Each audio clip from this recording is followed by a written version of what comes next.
伫咧这个月，大学也开始开学啊。亲像阳明交通大学对初九开始，伫咧新德校区小连续4天安排学校的老师甲学生快筛检验，希望伫咧开学进前会当做好防疫的工作。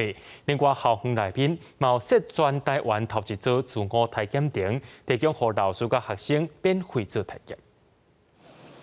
全国大专院校连面特别开学啊，随目前疫情的变化。阳明交通大学参真侪学校拢宣布，开学了的2礼拜内，先用远距视讯的方式上课。不过，为了加强防疫准备，阳明交通大学也特别设立快筛站，提供师生进行免费的体检。开学就是人的接触会比较多，所以当然可能受到感染的风险会比较大，当然会担心。测了之后，就是知道是阴性，就觉得很赞，很安心一点。特别是给入住学生需求哈，因为至少有1000多位这个大一新生他要入住嘛。